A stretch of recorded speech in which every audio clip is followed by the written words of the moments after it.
지난 그 주일에는 일산 예일교회 원로 목사님이 오셔서 말씀을 전해 주셨죠. 제가 그래서 성도들에게 좀 물어봤어요. 너무 좋았지요? 너무 좋았다는 거예요. 저는 어땠을까요? 저는 엄청 좋았죠. 성도들과 같이 앉아서 은혜의 말씀을 듣는 것도 좋았고요. 더 좋은 건 설교를 준비하지 않아서 더 좋았습니다.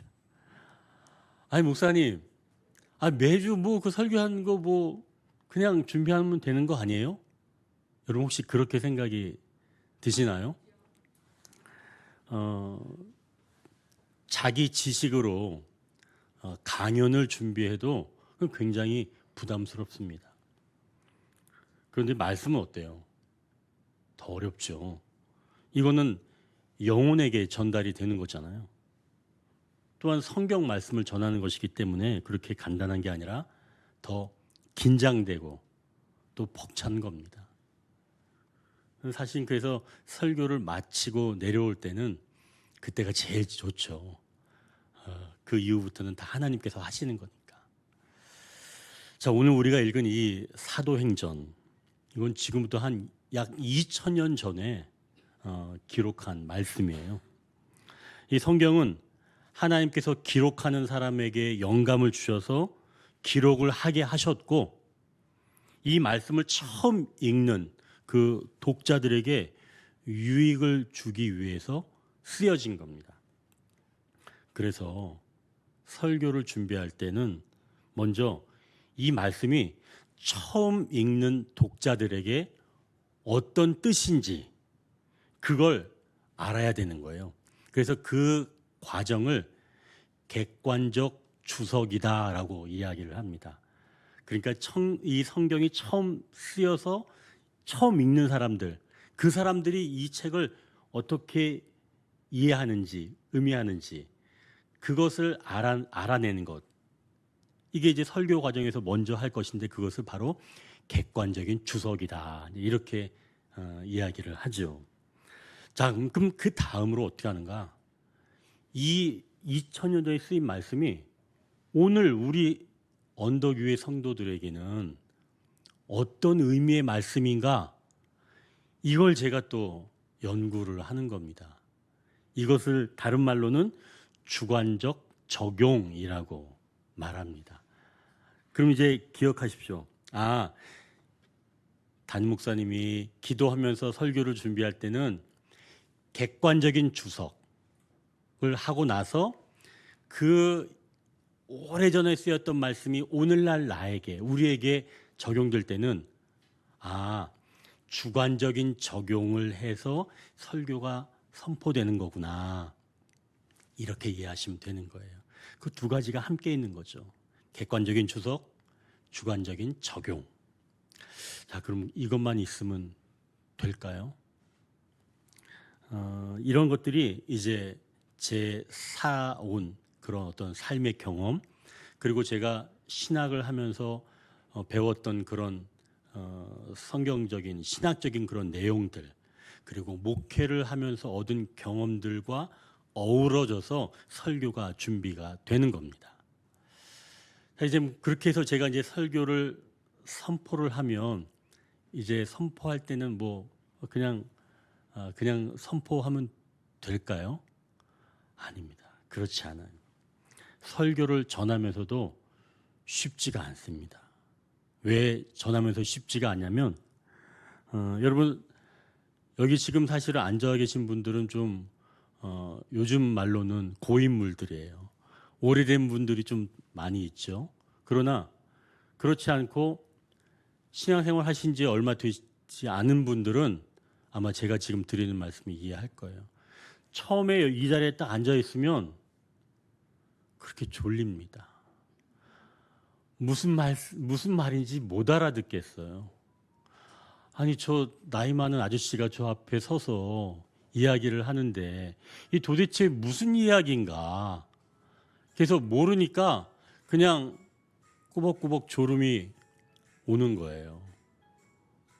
자, 그러면은 제가 지금 그걸 뭐라고 그러는 게 아닙니다.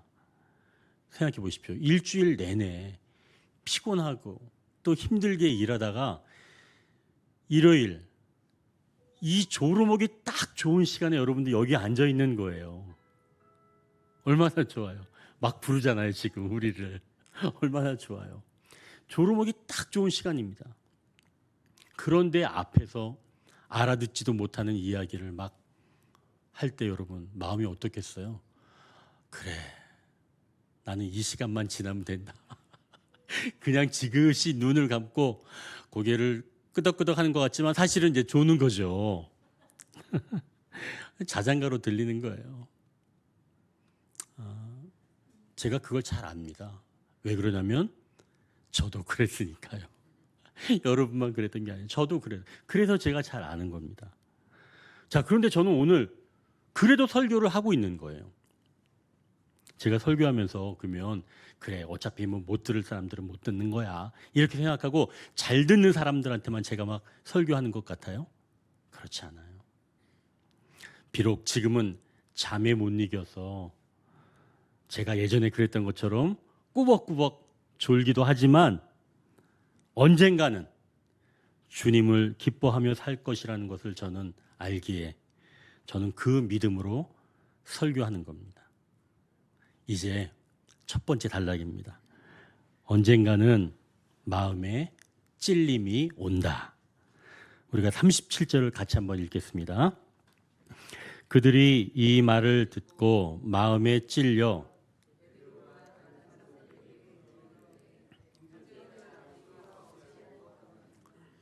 자, 그럼 이제 이 구절에 대한 객관적인 주석을 해야 되겠죠?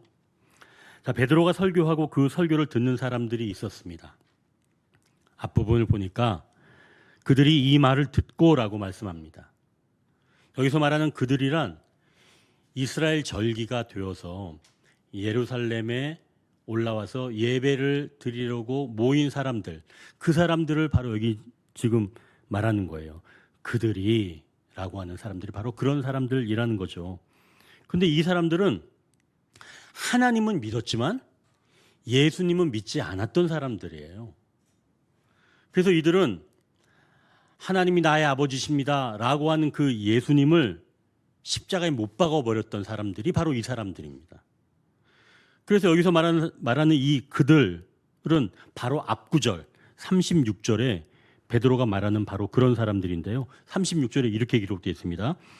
그런즉 이스라엘 온 집은 확실히 알지니 너희가 십자가에 못 박은 이 예수를 하나님이 주와 그리스도가 되게 하셨느니라 하니라. 베드로가 이 사람들에게 너희가 십자가에 못 박은 이 예수를 하나님이 살리셔서 그리스도 즉 주님이 되게 하셨다 라고 말하는 거예요. 그러니까 이들이 어떤 사람들 알겠죠? 아, 예수님을 못 박은 사람들, 지금 그 사람들한테 베드로가 설교하고 있는 겁니다. 자, 그럼 이제 베드로도 한번 보십시오. 베드로가 전에는 이렇게 당당하게 이야기했던 사람이에요? 아이, 베드로는 이렇게 당당하게 이야기한 적이 없어요. 왜 그러냐면 잡혀갈까 봐 두려워서 예수님을 당당하게 전하지 못했던 사람이 베드로뿐만 아니라 사도 모두 다 그랬습니다. 그런데 지금 베드로가 담대하게 이스라엘 사람들에게 말하는 거예요. 너희가 예수님을 죽였다. 이렇게 담대하게 말하는 겁니다. 베드로의 이 설교를 듣고 그들이 어떻게 되었는지 한번 보십시오. 그들이 이 말을 듣고 마음에 찔려, 전에는 예수님을 죽이려 했던 사람들이죠. 예수님이 하나님의 아들이라고 하면 소리를 지르면서 예수님께 달려들었던 사람들입니다. 그런데 지금 베드로가 설교하니까 이들의 마음에 찔림이 왔다는 거예요. 양심의 책망을 느끼게 되었다는 거죠. 전에 이들이 지금 예수님을 죽였던 사람들인데 이제야 자기들이 한 일이 얼마나 엄청난 일인지 이제야 알게 되었다는 거예요. 자, 그럼 마음의 찔림이 어떻게 온 걸까요? 누군가 막 꼬챙이로 찔렀을까요? 어떻게 마음의 찔림이 오게 되었을까요? 2장 4절에 보니까 예수님의 제자들이 한 곳에 모여 기도하고 있을 때 성령님이 찾아오셔서 충만하게 역사하기 시작하셨답니다. 그때 베드로가 성령님의 임재로 그래서 담대하게 설교할 수 있었고 그 말씀을 듣는 자들 역시 성령님의 역사로 그들의 마음에 찔림이 오게 되었다는 거예요. 여러분, 무엇 때문에 마음에 찔림이 왔다고요? 성령님의 역사하심 때문에 마음에 찔림이 오는 겁니다. 뭐 때문에 왔다고요? 성령님의 역사하심. 그 성령님의 역사하심이 있어야 우리의 마음에 찔림이 있는 겁니다.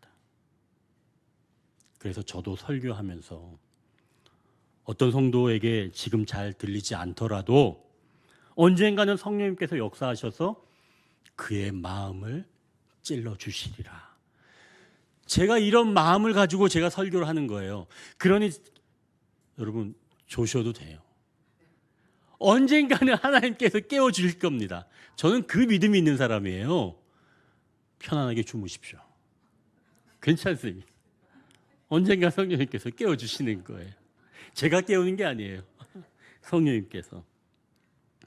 그래서 여러분 제가 믿음으로 설교를 하는 거죠. 자, 그럼 이런 찔림이 올 때 도대체 어떤 현상이 나타날까요? 37절 하반절 한번 보십시오. 베드로와 다른 사도들에게 물어 이르되 형제들아 우리가 어찌할꼬 하거늘. 지금 그들이 이야기를 하는 거예요. 베드로와 다른 사도들을 예전에는 잡아서 죽이려고 했습니다. 왜 그러면 그들도 예수처럼 죽어야 될 사람이다 라고 생각을 했던 거죠. 그런데 이제는 사도들한테 형제들아 라고 이야기를 하는 거예요. 내가 하나님께 죄인이라고 고백을 하게 되면 그동안 죽일 듯 여겨졌던 사람과도 형제가 되기 시작하는 겁니다. 지금 이 그들, 예수님을 죽였던 그들이 이제는 베드로와 사도들에게 형제들아 라고 부르게 되었다는 거예요. 마음에 찔림이 있으면, 성령님께서 역사하시면 내가 그동안 죽일 것 같은 그런 관계에 있었던 사람인데 이제는 그게 회복돼서 뭐라고 부른다고요? 형제들아 이렇게 부른다는 거예요. 관계가 회복된다는 거죠. 이게 누구의 역사라고요? 성령님의 역사라는 거예요. 이게 사람의 의지로 되는 게 아닙니다. 성령님의 역사하심으로만 되는 거예요. 그래서 여러분 제가 성령의 역사 크게 세 가지 얘기했었죠? 이거 계속 얘기할 거예요. 첫 번째 크게 계시, 두 번째 구원, 세 번째 능력. 이게 성령님께서 하시는 큰 세 가지 일이죠. 성경을 알게 하는 계시, 나를 죄에서 구원해 주시는 것, 그리고 마지막으로 마귀가 우리를 미워하게 만드는 바로 그런 것에서 다시 벗어날 수 있는 그 능력을 성령님께서 주신다라고 하는 것이죠. 여러분 그걸 꼭 믿으시길 바랍니다. 성령님께서 그것을 주시는 거예요. 이렇게 성령님께서 내 마음에 찾아오셔서 내가 죄를 깨닫게 하실 때 하나님과 관계가 회복되면서 비로소 내가 그토록 싫어했던 사람들과도 내가 형제들아 라고 하는 그런 관계로 회복된다는 말씀이지요. 그러니 성령님의 임재가 우리의 마음에 찔림이 오며 그때 나타난 현상은 함께 있는 사람을 형제라고 부를 수 있다는 말씀입니다.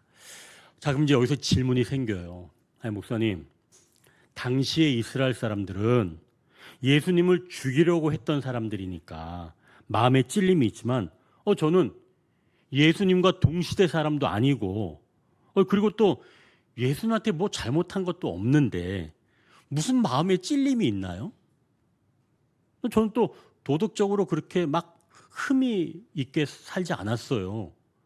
여러분 혹시 그렇게 생각하시는 분이 계신가요? 그렇다면 요한복음 16장 8절 9절을 이렇게 말씀합니다. 그가 와서 죄에 대하여, 의에 대하여, 심판에 대하여 세상을 책망하시리라. 이건 성령님 말씀하시는 거예요. 죄에 대하여라 함은 그들이 나를 믿지 아니함이요. 또 요한복음 3장 18절에 이렇게 말씀합니다.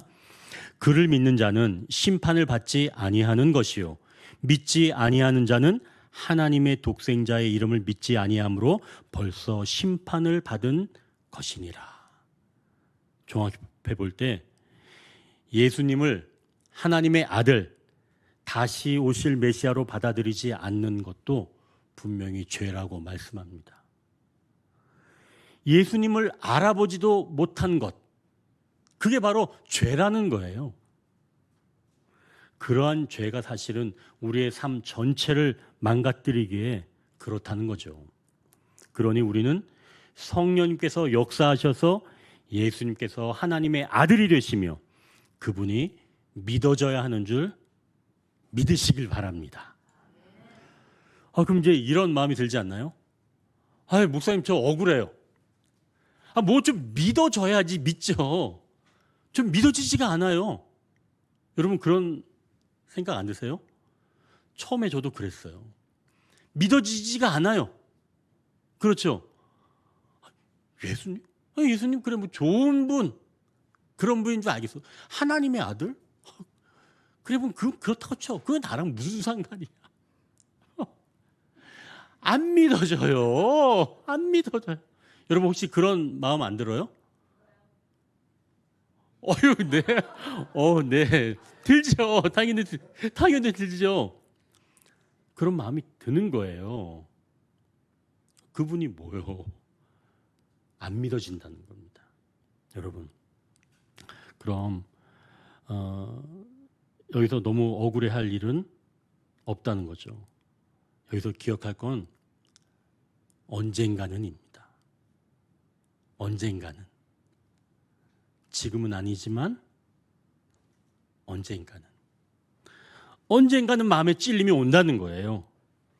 그러니 그것을 기억하시고 기다리십시오. 언젠가는 우리 마음에 찔림이 온다는 것을 기억하시고 우리가 할 일은 뭐냐? 그러니까 성령님은 마음을 찔러주시지만 우리가 할 일은 뭐냐? 기다리는 거예요. 성령님께서 찾아와 주셔서 찔러주시기 원합니다. 마음을 가지고 기다리는 거죠. 그게 바로 성도로서 할 일입니다. 기다리는 것. 언젠가는 성령님께서 내 마음을 감동시켜 주실 것이다 라고 하는 것을 믿고 기다리는 것. 그게 성도가 할 일이에요. 그러니까 내가 스스로 안 찔러져요. 내가 스스로 찔러봐요. 여러분 찔러보십시오. 집에 가서. 안 찔려져. 내 마음 한번 찔러보세요. 헛수고예요. 성령님께서 감동시켜 주실 때가 있다는 얘기죠. 그걸 믿으시고 어떻게 하라고요? 기다리는 것. 이 자리에 앉아서 기다리시면 되는 겁니다. 그렇다면 언젠간 성령께서 찾아와 주셔서 우리의 마음을 감동시켜 주실 줄 믿습니다. 자, 그러면 이런 말씀을 들으면 그건 어느 정도 나쁜 사람들만 그런 거지. 나는 정말 심각한 사람이거든. 내 과거를 알면 하나님 날 용서하지 않을걸? 여러분 그런 생각 혹시 드시는 분 있나요? 감사합니다. 만약에 그런 마음이 드는 분이 있다면 이제 두 번째 단락입니다. 얼마든지 부르신다. 38절에서 40절인데 우리가 한 절씩 읽겠습니다. 베드로가 이르되 너희가 회개하여 각각 예수 그리스도의 이름으로 세례를 받고 죄 사함을 받으라. 그리하면 성령의 선물을 받으리니.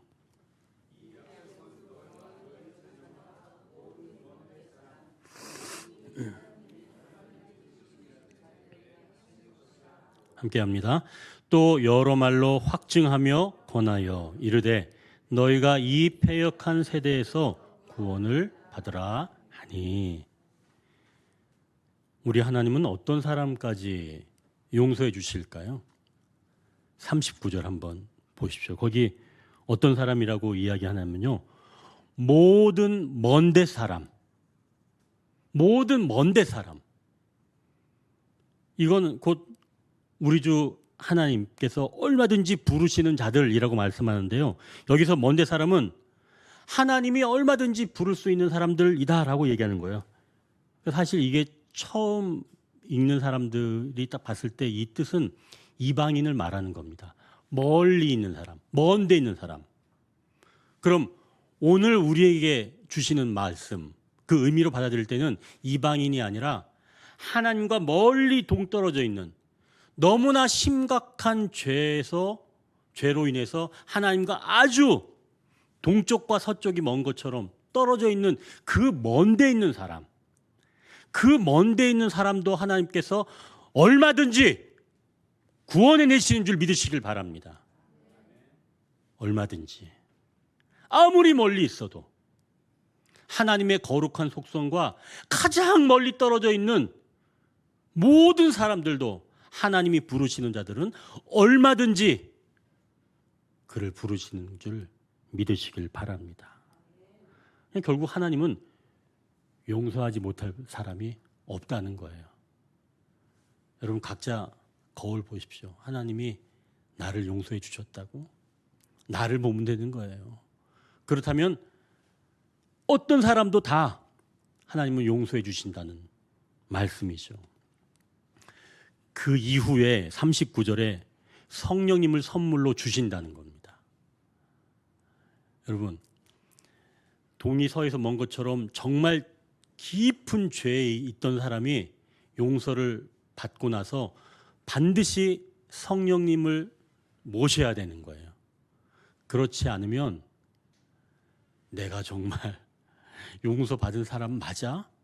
나중에 흔들리는 일이 발생할 수 있다는 거예요. 그래서 성령님을 우리 이 마음에 주시는 겁니다. 흔들리지 않고 끝까지 그 믿음의 삶을 살아가도록 성령님께서 찾아오신다는 거죠. 그래야 우리는 구원받은 이후도 안전한 겁니다. 구원받은 이후에 안전한 것이 무슨 뜻일까요? 이것은 구원받은 이후에 악한 것들, 즉 마귀가 우리를 끊임없이 하나님과 멀게 만들어 놓으려는 그런 노력을 한다는 거예요. 마귀는. 그러기 때문에 성령님이 안에 계셔야 우리가 구원받은 이후에 안전하다는 거예요.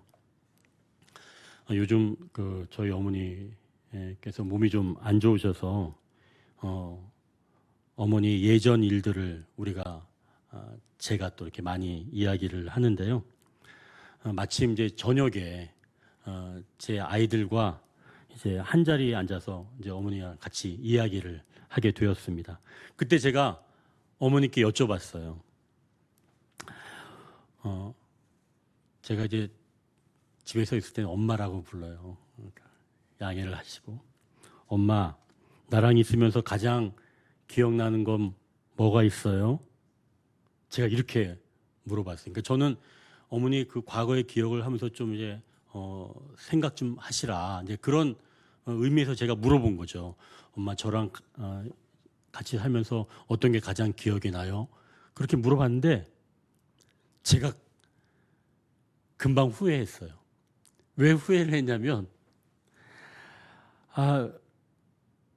엄마가 혹시나 저에 대해서 부정적인 이야기를 하면 갑자기 그 생각이 딱 나는 거예요.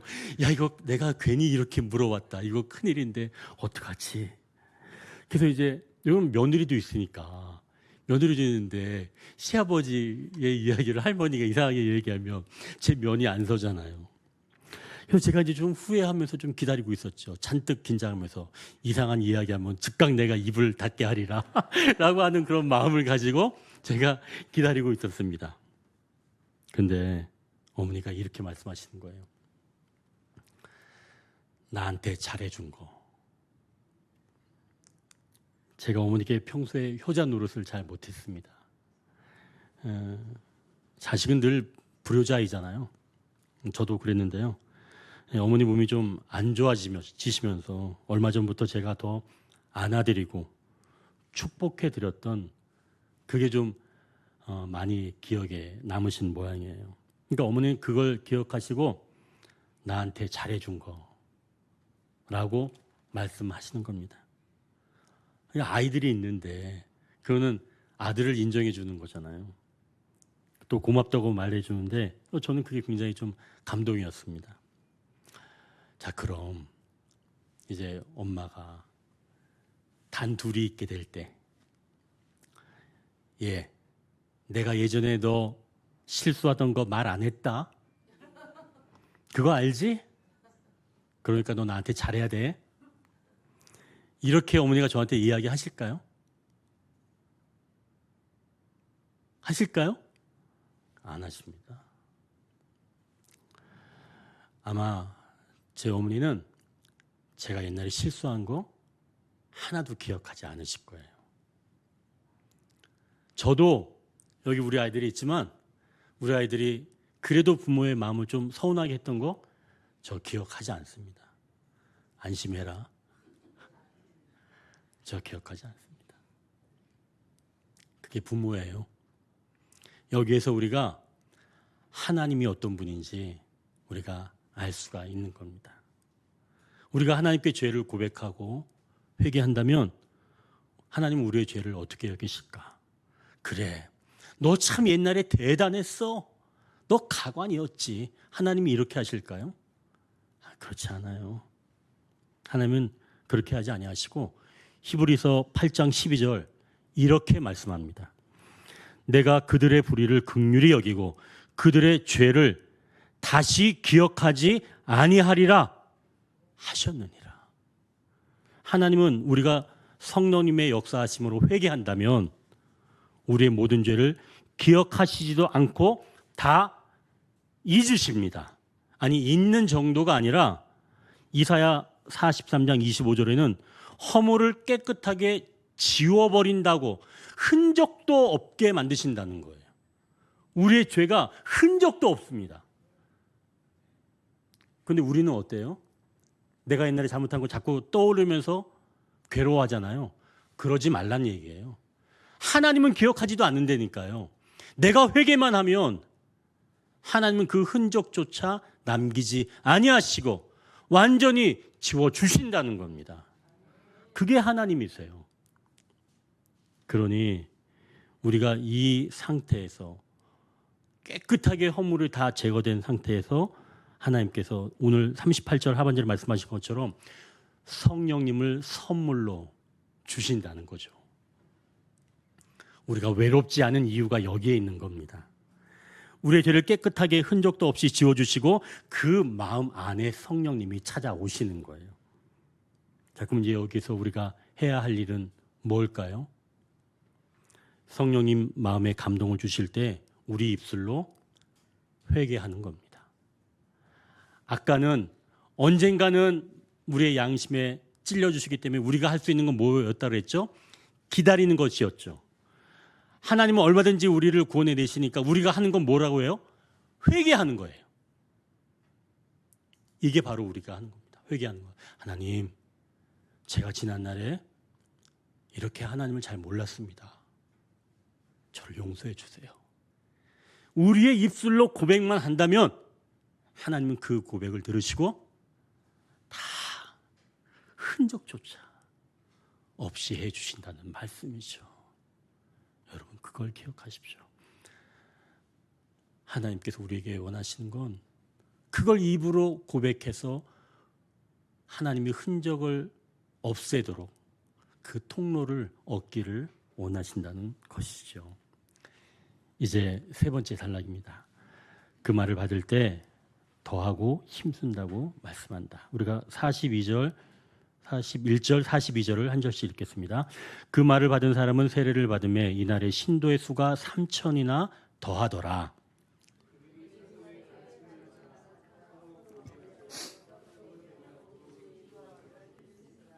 아멘. 베드로의 설교를 받은 사람들이 세례를 받았는데 몇 명 받았다는 거예요? 3,000명이 세례를 받았다는 겁니다. 엄청난 역사죠. 받았다는 거예요. 베드로의 설교를 어떻게 했다는 거예요? 받았다.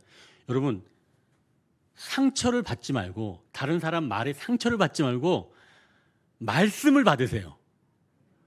상처는 흘려버리세요. 한 귀로 듣고 한 귀로 흘려버리는 게 상처고, 말씀을 받아야 됩니다. 그래야 부흥의 역사가 일어나는 거예요. 부흥의 역사는 하나님의 말씀을 받을 때 부흥의 역사가 일어나는 줄 믿으시길 바랍니다. 그래서 영적 부흥은 하나님의 말씀을 받을 때 우리가 얻을 수 있다는 얘기죠. 사람의 말을 받으면 잘해야 본전이에요. 잘못하면 상처 입죠. 그런데 만약 마귀의 말을 받으면 어떻게 돼요? 다 뺏기는 거예요. 그러죠?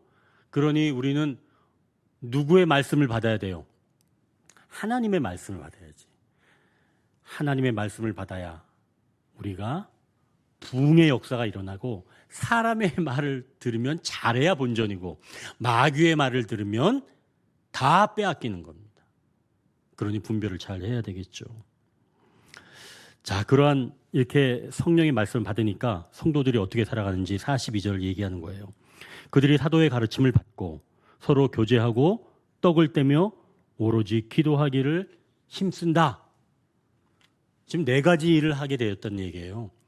사도의 가르침, 그 다음 서로 교제, 떡을 떼고 오로지 기도에 힘썼다. 이 4가지 방면으로 역사가 일어난다는 겁니다. 그러니까 성령의 말씀을 받게 되면 이렇게 4가지 일들이 일어난다는 건데요. 먼저 사도의 가르침. 여러분, 성령이 역사하게 되면 말씀이 더욱더 달아지고 사모하게 되는 겁니다. 그리고 말씀을 더 앞에 또 나아가고 싶어 하는 거예요. 그러니까 은혜의 말씀을 멈추지 않는 겁니다. 조금 더 얘기해 주세요. 좀 더 알고 싶어요. 이런 마음이 일어난다는 거죠. 그럼 여러분, 그걸 방해하는 것이 있다면 그건 마귀가 하는 거예요. 성령님의 역사는 가르침을 더 사모하는 일들이 일어난다는 겁니다. 그러니 육신적인, 그러니까 은혜를 받았기 때문에 나 이제 이 정도면 됐어라고 하는 것은 육신적인 생각일 수 있으며 마귀가 주는 생각일 수 있다. 그러니 성령님이 주시는 생각은 더 말씀을 사모하는 것이며 그 앞에 나아가는 것이다 라고 하는 거죠. 자, 2번째는 서로 교제하는 겁니다. 여기서 교제하는 건 학자들마다 의견이 좀 분분해요. 그런데 어떤 학자들은 재물을 나눈 것이다, 그게 교제다. 또 어떤 학자들은 그냥 서로 교제하는 것이다, 그냥. 그래서 이것을 식탁 교제다, 뭐 이렇게 이야기하는 사람도 있습니다. 근데 이 교제를 성령의 공유로 보는 견해가 있는데요. 제가 보기엔 이게 타당합니다. 그 성도들이 함께 성령님을 공유하면서 함께 나누면서 성령님 중심의 공동체가 되어가는 거죠. 그게 교제예요. 그러니까 만나면 야, 어디 아파트 사야지, 요즘 괜찮냐? 이런 게 아니라 성령님이 어떻게 역사해서 나한테 이런 마음을 주셨어. 그래, 우리 같이 기도하자. 이러한 성령 중심의 교제, 이런 것들이 일어난다는 거예요. 자, 셋째로 떡을 떼는 일인데요. 여기서는 음식을 먹는 것과 성찬식 2가지 모두를 이야기하는 겁니다. 즉 성령님의 임재 안에서 함께 먹으며 성찬을 나눈다는 거죠. 그러니 여러분, 대형교회 출석하면서 기둥 뒤에서 적당하게 예배를 드리고 목사님 축도하기 전에 뒷문으로 슬쩍 빠져나가는 교회 생활은 온전한 신앙생활이라고 보기는 어렵습니다. 신앙이 성숙해져 가기가 어렵다는 거죠. 그렇게 행동할 때는. 여기서 얘기하는 떡을 뗀다라고 얘기하는 것은 함께 먹고 마시며 성찬도 함께 나누는 겁니다. 이게 다 성령이 역사하시면 자연스럽게 일어나는 일이에요. 자연스럽게 일어나는 일을 내가 거부하게 된다면 이것은 성령의 역사를 방해하는 것이라고 볼 수가 있는 거죠. 그러니 그런 원인들을 찾아서 기도해야 하는 줄 믿습니다. 자, 이제 마지막으로 네 번째는 기도하는 거죠. 이 부분에서는 그 구체적으로 이야기하지는 않겠습니다. 교회는 함께 기도하는 공동체입니다. 자, 이렇게 말씀을 받을 때 우리가 네 가지 방면으로 일이 일어나는데요. 이것을 기억하십시오. 언젠가는 말입니다. 아직은 내가 이렇게 하지 못할 수 있지만 언젠가는 성령님께서 여러분들을 바로 그러한 네 가지 방면으로 풍성하게 이끌어 가실 줄 믿습니다. 그러니 나를 좀 내어드리면 되는 거죠. 지난 주일 그 류열 그 원로 목사님께서 우리 교회에 너무나 좋은 말씀을 해 주셨어요. 그리고 가시면서 저에게도 정말 좋은 말씀을 해 주셨습니다. 어떤 말씀이었냐면 그 원로 목사님이 개척하실 때 그 모습이 떠올랐다는 거예요. 그 본인이 그때 열심히 했다는 거예요. 근데 막 열심히 하니까 막 교회가 성장하기 시작하는데 너무 막 감격스러웠다는 겁니다. 그런데 우리 교회 와서 보니까 그때 자기 모습이 떠올랐다는 거예요. 우리 교회가 그런 교회라는 거예요. 이게 아멘이 작네요. 우리 교회가 그런 교회라는 거예요. 네. 아멘. 제가 그 얘기를 듣고 참 감사했습니다. 우리가 방향이 맞는구나. 그러니까 잘하고 있다가 아니라 방향이 맞구나. 네, 그렇게 말을 들었죠. 근데 제가 더 놀라운 이야기를 들었습니다. 그 원로 목사님한테 이야기를 들은 건 아니고요. 우리 교회 성도님한테 들은 이야기예요. 어느 성도님이 제가 직접 들은 건 아니고 그 점심에 드시는 그 교제하시면서 하시는 말씀을 제가 들은 건데 그분이 하신 말은 뭐였냐면 우리 교회에 나오고 나서 나는 이제 외롭지 않아. 나는 이제 외롭지 않아. 여러분 저 그 말 듣고 지난 한 주간 구름 위를 떠다녔습니다. 그 성도의 고백이 얼마나 감사한 고백인지 교회에 나와서 주님을 만나게 되면 우리의 근본적인 외로움이 사라지는 줄 믿습니다. 그 고백을 하는 거예요. 성도님이. 성령님이 내 안에 오시면 우리는 외롭지 않죠. 제가 그 고백을 들었는데 정말 가슴이 막 뭉클해지더라고요.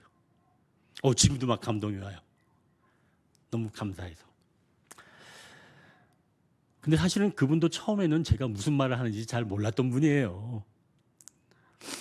어려워요, 설교가. 그랬던 분이에요. 그런데 시간이 흐르면서 이제 말씀도 보시고 또 성경 문제도 같이 푸시고 또 정답을 얼마나 잘 맞히시는지. 좀 틀려줘야지 재미냈는데 요즘은 틀리지도 않고.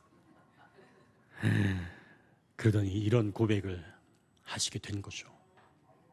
그 한 성도만 그런 것이 아니라 여기에 앉아 계신 그리고 지금 온라인으로 함께 예배하신 그런 모든 성도에게도 성령님의 역사를 통해 나는 이제 외롭지 않다라고 하는 고백이 나의 고백이 되시길 주님의 이름으로 축원합니다.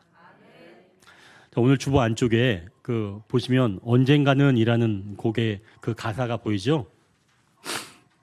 이 곡은 우리나라의 그 스톤즈라고 하는 그 그룹이 2011년에 발표한 곡입니다.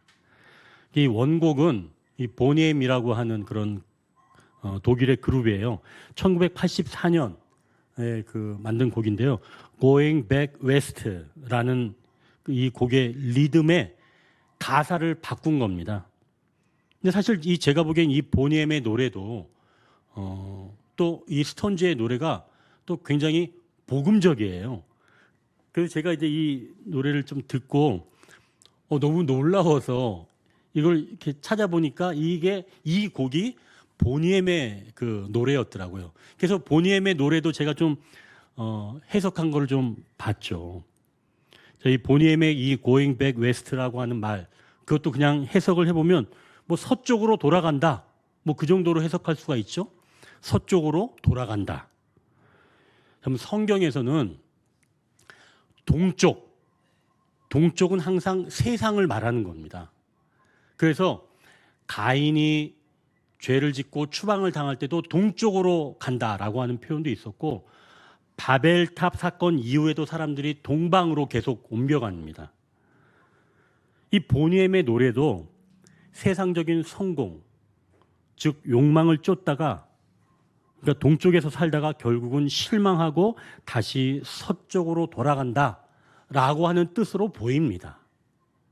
그런데 이 스톤즈, 우리나라 그룹 이 스톤즈가 이 곡의 리듬만 가져오고 가사는 바꾼 거예요. 근데 오늘 주보에 실은 가사를 한번 보십시오.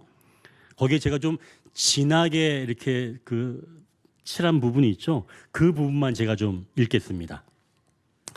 시간이 흘러만 갔지. 난 자꾸 지쳐갔고 뭐가 잘못된 건지 알 수가 없었지. 버틸 힘도 없어. 어떻게 해야 하나. 그렇게 살던 내게 그가 찾아왔네. 그가 내게 말하네. 그가 내게 왔네. 같이 가자 하네. 손을 내미네. 그와 함께 걸을 때 내 길이 보였네. 이제 나는 기쁘게 그 길을 간다네. 춤을 추며 나는 가네. 이건 기적이야. 아멘이에요. 이 곡을 쓴 분들이 남녀 관계로 쓴 건지 잘 모르겠습니다. 하지만 지쳐있는 우리에게 찾아오신 주님을 이보다 더 정확하게 표현하기가 쉽지 않아요. 말씀을 받은 사람은 성령님과 함께 가는 사람인 줄 믿습니다. 이제 외롭지 않으며 기쁘게 그 길을 걸어가는 줄 믿습니다. 이게 바로 기적이죠. 말씀을 정리합니다. 언젠가는 마음에 찔림이 옵니다. 성령님이 찾아오시니까요. 그러니 우리는 기다리는 사람들입니다. 하나님은 아무리 먼 데 있는 사람도 얼마든지 부르십니다. 그리고 우리의 죄를 기억하지도 아니하십니다. 그러니 우리 입술로 회개를 합니다. 그 말씀을 받은 사람은 더하고 힘쓴다고 말씀합니다. 언젠가는. 기도하겠습니다.